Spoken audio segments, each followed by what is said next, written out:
Bom, começando aqui mais uma edição do podcast, hoje dia 13 de janeiro.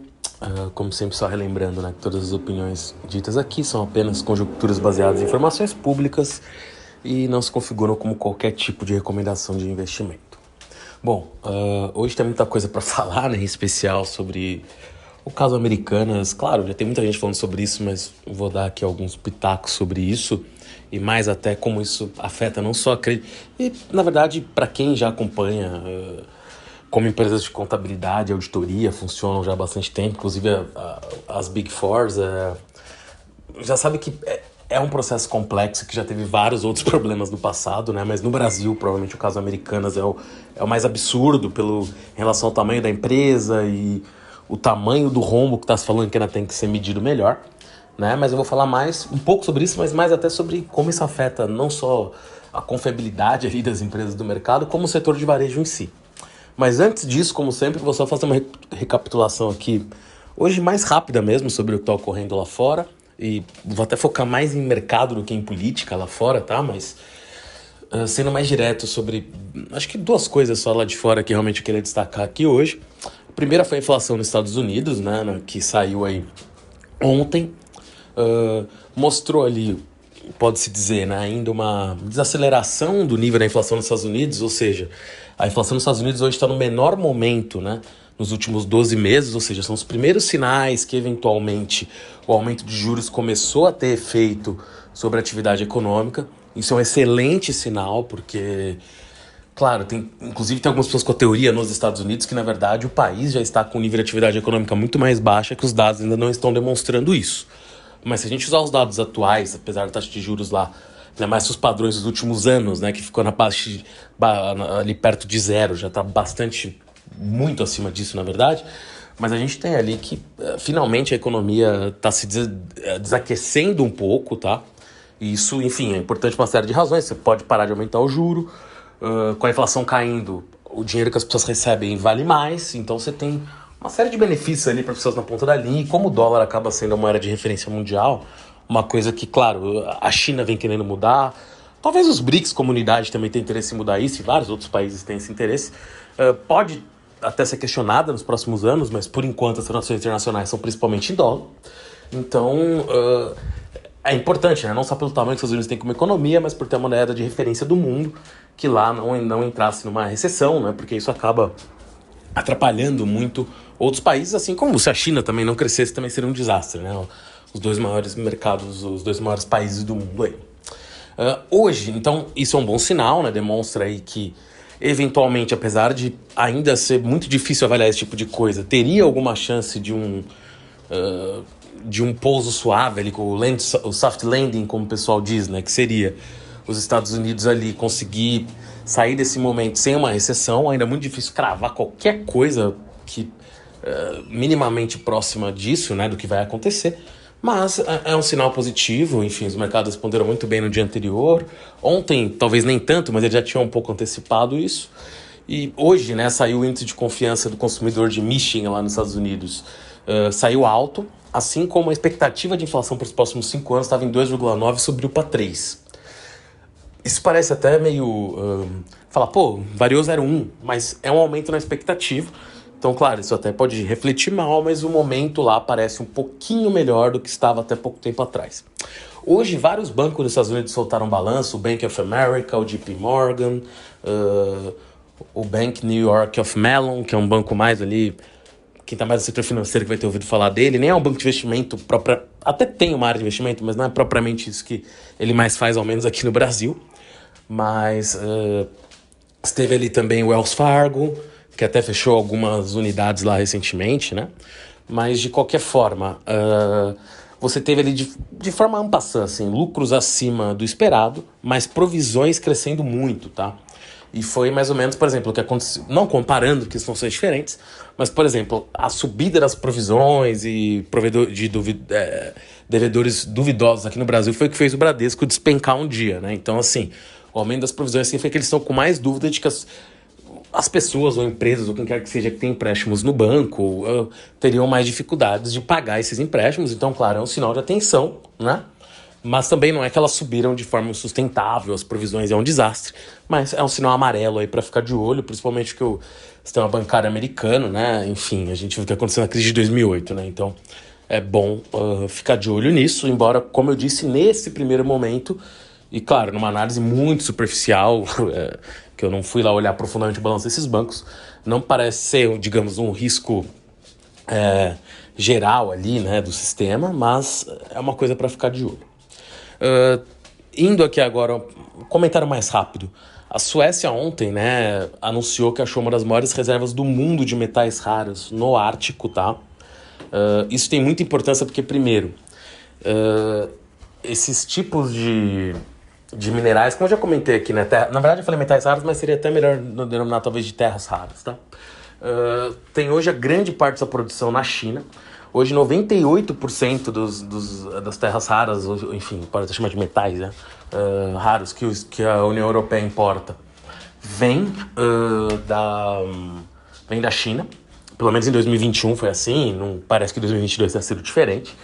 Claro que isso também, para enriquecer essas terras raras, esses metais, enfim, e transformar em alguns industriais, você precisa de uma indústria. O próprio Estados Unidos está muito atrás nisso, a China que basicamente concentra isso.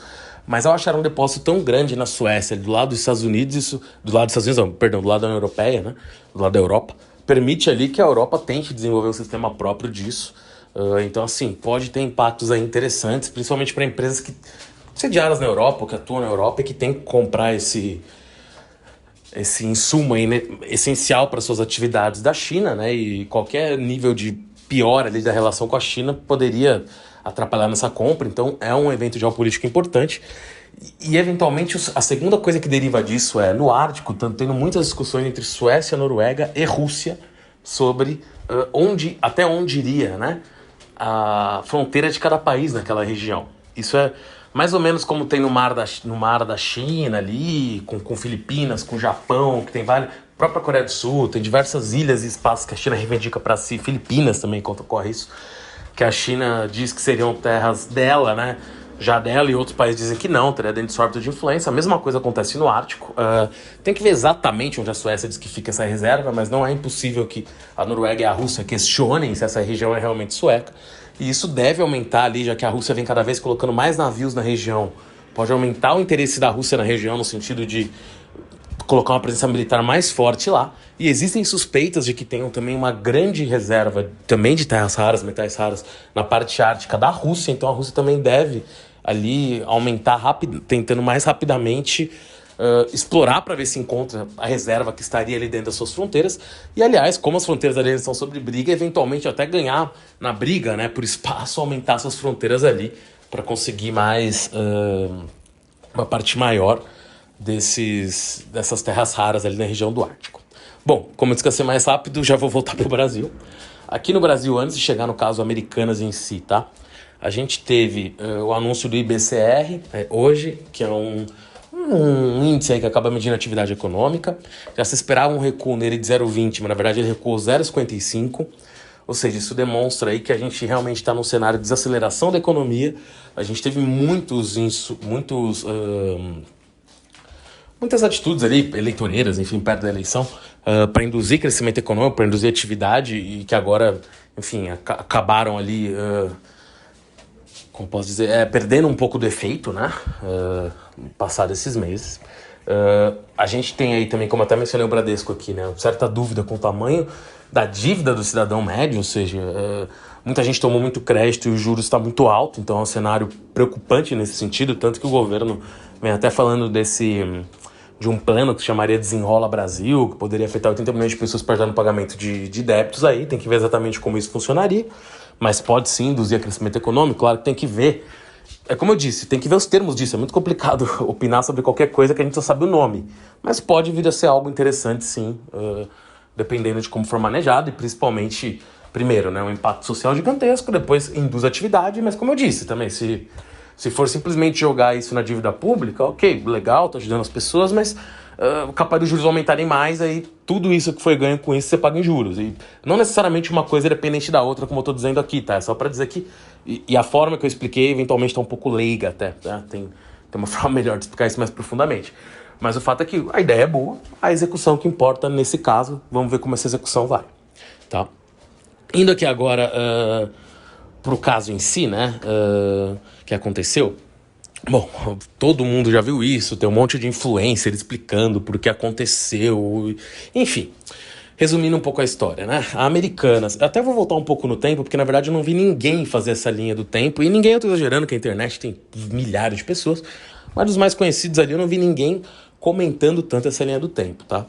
A Americanas, lojas Americanas, né, já existe há muito tempo, foi comprada ali algumas décadas atrás já, não sei se seria 2 ou 3 décadas atrás, pelo 3G, né? Vou chamar de 3G, mas acho pelo Jorge Paulo Lemann, pelo Marcel Telles e o Beto Sucupira, né? O Beto Sucupira sempre foi o mais presente na gestão da Americanas, o Telles era mais na Ambev, e o Lemann, enfim, mais supervisionava tudo, digamos assim.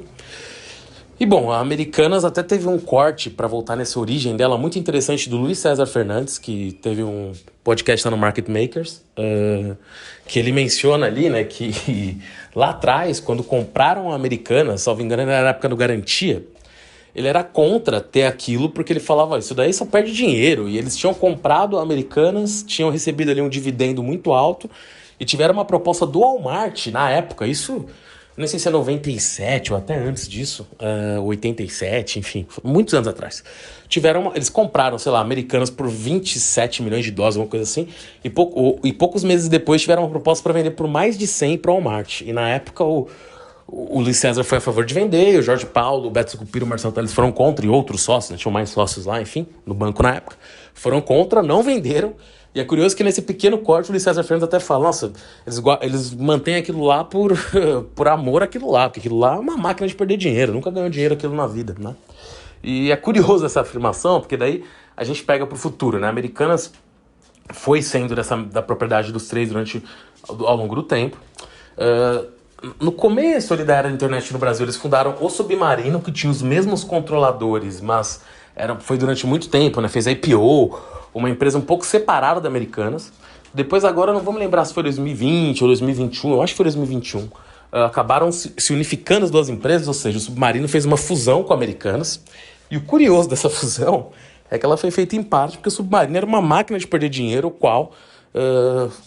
enfim, outros também entraram, né? Mas principalmente esse trio que eu mencionei antes, o Lemann, o Sucupira e o Telles, já tinham colocado alguns bilhões no Submarino e sempre precisava de outro aumento de capital, porque a empresa só queimava dinheiro. E após a fusão com a Americanas, que agora pode ter sido em 2020, tá? Mas foi pós-pandemia. Teve um outro aumento de capital ali muito grande da Americanas, de 7,9 bi, no qual eles também participaram, que era após a fusão, a empresa ali... Eu não sei nem se ele foi anterior à fusão, mas de qualquer forma, ele acabou subsidiando ali essa fusão e demonstrando que a empresa teria solidez financeira, né? Ou seja, um aumento de capital altíssimo. Se você pensar que a empresa... Tudo bem, ela caiu muito esse ano, ela vinha até de... Logo antes do escândalo acontecer, né? Ela vinha ali de várias... valorizações significativas na bolsa, ela saiu de... Talvez tenha subido 20% ou 30% em poucos dias antes. Ou seja, a empresa vinha numa recuperação clara até, digamos, de cotação no caso, né? Mas já vinha de uma queda gigantesca no ano, mais do que as outras varejistas, uma coisa muito forte mesmo. Mas ela vinha ali numa valorização nos dias anteriores ao escândalo acontecer. E por isso eu tô falando isso por quê? Porque isso também tem a ver com o valor de mercado, né? Eu todo mundo fala que a empresa tá valendo 10 bi, mas assim, tinha banco, a empresa fechou a 12 e tinha banco falando que a empresa deveria valer 25. Então, aqui não tô falando que essas estimativas de preço-alvo de banco erram por légua sempre, né? Muitas vezes, e é muito difícil mesmo, não é um trabalho simples. Mas, isso só pra dizer que falar também que a empresa valia 10 bi não tá errado, era o valor de mercado, eu comprei na hora, mas isso varia todo dia, né? Então a gente pode dizer que essa empresa poderia valer 15, 20, mas de qualquer forma, o preço que o mercado tava dando na época era 10, sem saber da fraude, né? De qualquer forma, ou eu tô chamando aqui de fraude, mas do rombo, a gente já vai chegar lá em como nomear isso. De qualquer forma, teve esse aumento de capital gigantesco, a empresa continuou performando mal, e aí, no final do ano passado, eles anunciam o Sérgio Rial, um cara que tem uma história ali como presidente de empresas, foi presidente da Marfrig, talvez na época que a Marfrig mais cortou custos ali, conseguiu dar até uma virada para crescer bastante. Depois saiu da Marfrig, acabou virando CEO do Santander, ou seja, CEO de um banco, né? E ele saiu, deixou de ser CEO do Santander, agora também não vou me lembrar quanto tempo faz, mas não fazem tantos anos, e meio até que se aposentou, ele fazia parte de alguns conselhos, se eu não estou enganado, ele chegou até, não tenho certeza absoluta, mas acho que ele chegou até a ser o chairman, que o pessoal chama, mas na verdade é o presidente do conselho de administração do próprio Santander, e fazia parte de vários conselhos, ou seja, era uma pessoa ali, apesar de ele não ser uma pessoa, digamos, idosa, né, era uma pessoa que já estava o termo não é aposentado, mas não estava mais no dia a dia de nenhuma companhia e parecia nem querer isso. Mas a Americanas foi atrás dele, aliás, deve ter oferecido um bom contra-cheque, digamos assim, um bom salário, né, para ele aceitar isso. E ele aceitou entrar na Americanas e virar presidente. E já começou a mandar mensagens motivacionais para os funcionários já ano passado. Eles vão ver nossa força, vamos ver e tal. Até por isso que eu, até em conversa, até comentei, pô, ele tinha só 40 dias, na verdade não, né? Ele entrou em 1º de janeiro, né? Mas ele já estava ali anunciado e mandando mensagens para os funcionários desde o final do ano passado. Ele assume a companhia ali em, basicamente, sei lá, 2 de janeiro, 3 de janeiro, enfim. E na quarta-feira, que foi dia 11, né? Ou seja, 9 dias que ele assumiu dia 2, ele acaba, o mercado fecha e sai no fato relevante da Americanas bastante truncado, esquisito a forma que foi escrito, mas basicamente ele falava que a empresa tinha inconsistências no balanço, que no primeiro conta ele podia chegar a 20 bi, e não explicava muito bem como aquilo aconteceu, mas falava que ele ia fazer um call ali com cliente, enfim, com o mercado, digamos assim, né, com os acionistas e com qualquer um interessado. No dia seguinte, seria no BTG, mas eles fariam ali uma teleconferência, enfim. E aí vem a parte mais bizarra para começar da coisa, né? Porque assim, como eu disse, a empresa valia 10 bi na bolsa na véspera, do nada eles anunciaram logo após o fechamento que tinha 20 bi de inconsistências ali, que teriam que ser calculadas, mas tudo muito mal explicado. E aí acontece essa conferência, né, do Sérgio Real, mas ali já começam erros assim que parecem amadores ou mal-fé, eu digo com relação à realização da conferência em si, porque você está falando de uma empresa que, salvo engano, a Americanas tem 126 mil investidores pessoa física. Isso é gente para dedéu, né? Assim, não tem um estádio no Brasil hoje que as pessoas caberiam. Então, assim, é uma multidão de pessoas, né? E quando eles foram fazer a teleconferência, transmitiram apenas pelo Zoom. Na verdade, o comecinho dela até esteve no YouTube, mas depois não sei por qual razão cortaram do YouTube. E na sala do Zoom que eles colocaram só cabiam 1.000 pessoas. Então, tinha 9.000 pessoas na fila de espera, um monte de gente que obviamente na fila de espera entrou. E assim, um monte de gente que é acionista ou estava preocupado com a situação, não pôde nem ouvir a teleconferência do Real. Para ser justo, posteriormente a Americanas divulgou ali no seu site a íntegra daquilo, divulgou um vídeo mais curto no YouTube com o Real dando algumas explicações, mas ao vivo ninguém foi capaz de ver, né? E lembrando aí que essa ação andou caindo ontem mais de 70%, 80%, enfim, e as pessoas que eram acionistas e viram seu capital derreter nesse nível não puderam nem ouvir a explicação para a coisa, né? Ainda que fosse uma explicação muito incompleta. Indo aqui agora de forma sucinta para a explicação, porque eu não sou contador e mesmo que fosse contador, parece uma explicação simples, mas não é. Tanto que não tem uma explicação direita no que aconteceu, tá? Mas basicamente o que acontecia tem uma coisa que, enfim, estou chamando de risco sacado, antecipação de recebíveis, que é quando eu recebo algo de um fornecedor, tá? Só que eu não vou pagar, e o fornecedor me dá um prazo para pagar, só que por alguma razão eu quero aquilo, o fornecedor, né, me vende aquilo e eu quero eu quero receber aquele dinheiro mais rapidamente, então eu faço uma antecipação de recebíveis. Eu bato no banco e falo, banco, me adianta o dinheiro que eu tenho que pagar pro fornecedor, que depois eu te pago, né? O que aconteceu ali nesse caso, na verdade, a empresa estava jogando alguma coisa em fornecedores, ou seja, o que ela tinha que pagar ali devia aos fornecedores, só que não estava jogando nada, ou estava contabilizando de forma esquisita, enfim, esse risco sacado, ou seja, dinheiro que saiu dos fornecedores e foi para os bancos ali, ou seja, que teriam juros incidindo em cima e tudo mais. Aí você tem várias questões contábeis de como declarar isso. Só que a grande questão é, se a coisa fosse só mover de uma linha para outra, vamos supor, saiu da linha de fornecedores, que é uma linha do balanço, para a linha de dívida financeira ou para a linha de risco sacado, que seja, cria uma linha ali. Não sei se esse seria o correto, só dando um exemplo aqui. Você basicamente só moveria um número que está de fornecedores para um número de risco sacado. E obviamente não foi acontecer pelo tamanho do rombo.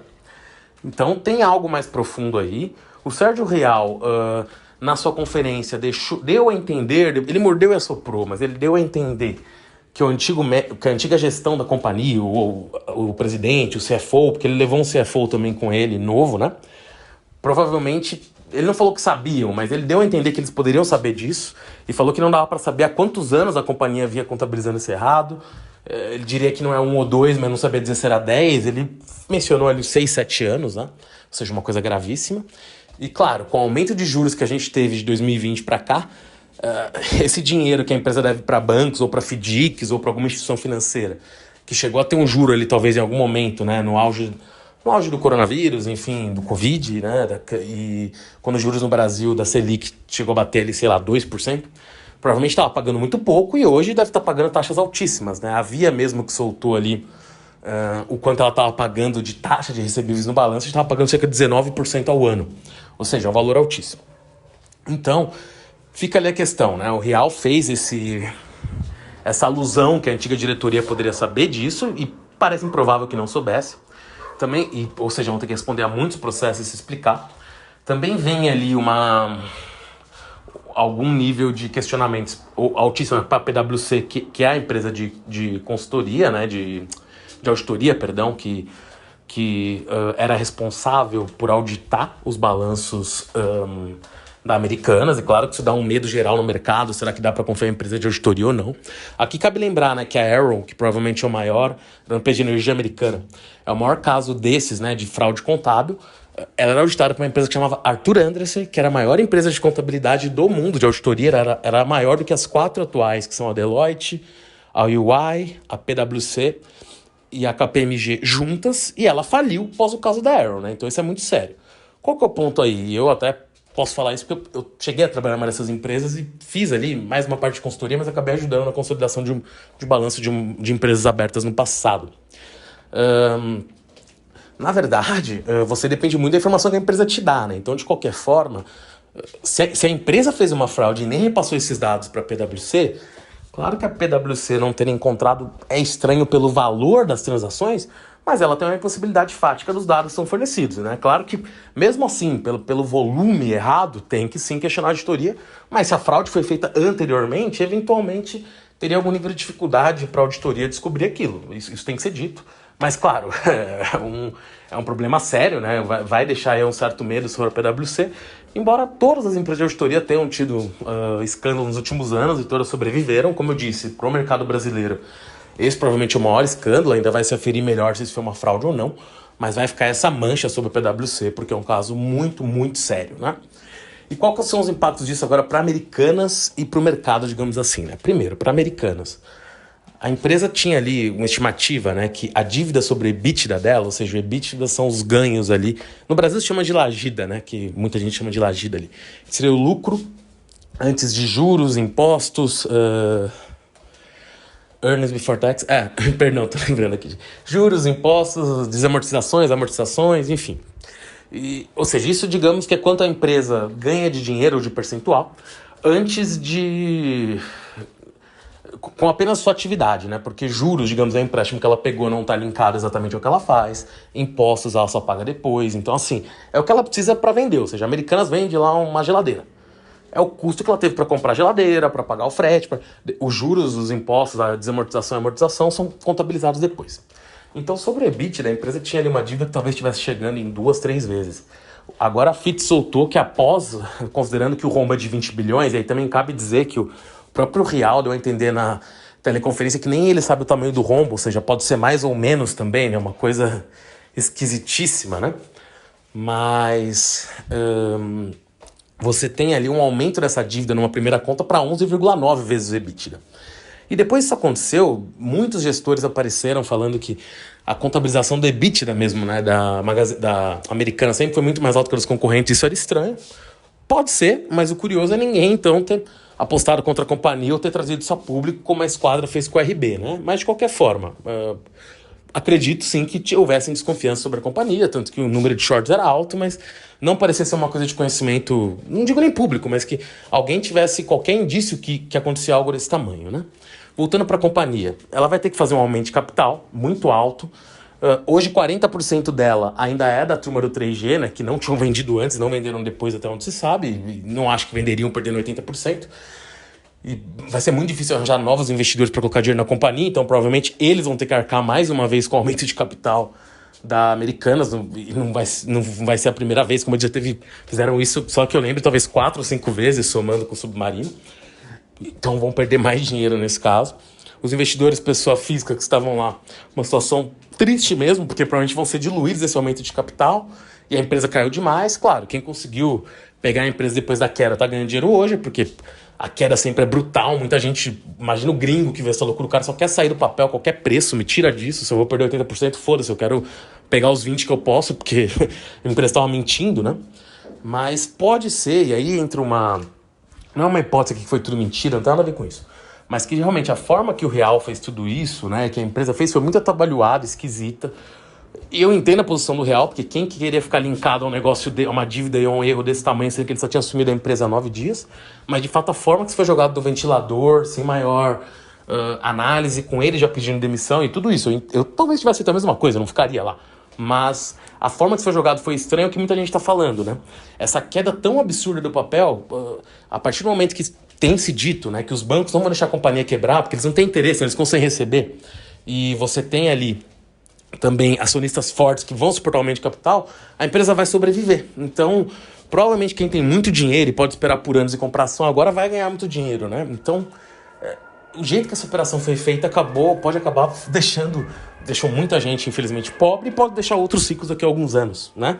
Por isso que eu digo, a forma que isso foi anunciado foi brutal para as ações, foi esquisita, e é complicado opinar tanto sobre isso nesse momento. Para o setor, o que aconteceu ontem, né? Levantaram-se muitas dúvidas sobre Magazine Luiza e Via Varejo, se elas adotavam a mesma prática e não mencionavam-se no balanço. Lembrando que a Via Varejo já teve diversos problemas nos balanços, principalmente casos de débitos trabalhistas que sempre aumentavam. Curiosamente, né, vendo ali reportagens, o que as pessoas falaram, e mesmo vendo os balanços, a única empresa que separava claramente o risco sacado e com outro nome ali, e até colocando quanto paga de juros por ano, era a Via Varejo. Claro, esses números podem estar subestimados, não sei, mas dá para ver que a Via Varejo contabilizava de forma diferente da Americanas, ela tinha essa linha no balanço, então, claro, ela pode estar mentindo nos valores, mas assim, parece algo mais confiável. A Magalu não separava, mas parecem ter menos dúvidas sobre a empresa nesse sentido. Pelo menos você vê ali nas cotações que a empresa subiu antes. Lembrando também que os CFOs dessas empresas foram ao mercado, conversaram rapidamente, tentaram de iludir desmentir que elas teriam o mesmo problema. A gente, no fundo, só vai descobrir em breve, mas a princípio não os tem, né? Eu digo a princípio porque eu não tenho nenhuma prova que tem. Mas, claro, ficou o sinal amarelo.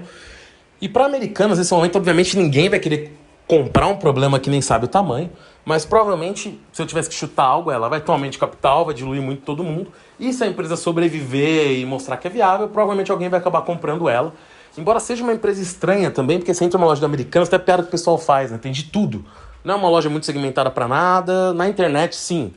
Tem ali tem um marketplace forte, né? Tinha Submarino, tem muitas vendas. Mas também o dano à marca, né? Do que aconteceu é gigantesco. Isso saiu muito das rodas só de investimento, né? Enfim, qualquer pessoa, muitas pessoas conheço que nem sabem, nem têm interesse, ou sabem, ou querem ter, enfim, sobre qualquer coisa ligada a uma ação, estavam sabendo do que aconteceu. Então o dano reputacional também vai ser muito alto, a empresa vai ter dificuldades para se recolocar. Mas eu estaria que se ela sobreviver, nem que seja meio mal, alguém provavelmente vai comprar ela. E provavelmente, apesar do marketplace no Brasil, né, o maior disparado ser o Mercado Livre, a Amélia ali, ela vai ser a maior ganhadora também, porque imagino que muitos vendedores também vão sair do marketplace Americanas.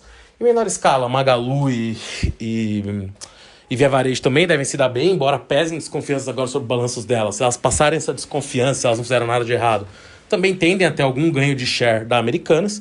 E você tem vários outros varejistas que não necessariamente vendem os mesmos eletroeletrônicos que Lógico que Americanas vende mais coisas, né? Mas que Americanas, Via Varejo e Magalu nos sites. Mas, por exemplo, uma Riachuelo, uma Lojas Renner, que vende até mais Guararapes, Riachuelo, enfim.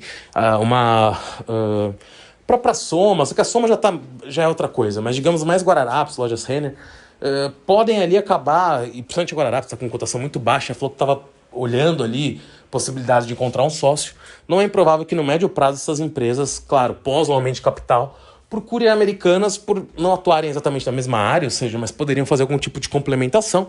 Mas claro, se tivesse que chutar ali o comprador pro futuro mais normal seria ou Magalu ou Meli, mas também o risco também que isso gera, né? Quando eu digo risco assim, como o mercado vai ficar mais concentrado, você pode ter até algum concorrente querendo comprar outro concorrente, ou seja, deixa americanos gastar dinheiro fazendo de capital, eu vou lá e compro a Via Varejo, que já não está valendo nada, eu acho que as contas dela estão certas, e eu gasto quase nada para aumentar meu share e eu tô com um concorrente a menos, então tem que ver como isso vai acontecer. Bom, acho que é mais ou menos isso, cortei minha aqui que já vai dar 30 minutos. Acho que ficou aí algumas questões, mas vamos ver como é que isso se desenvolve até a próxima semana. Valeu!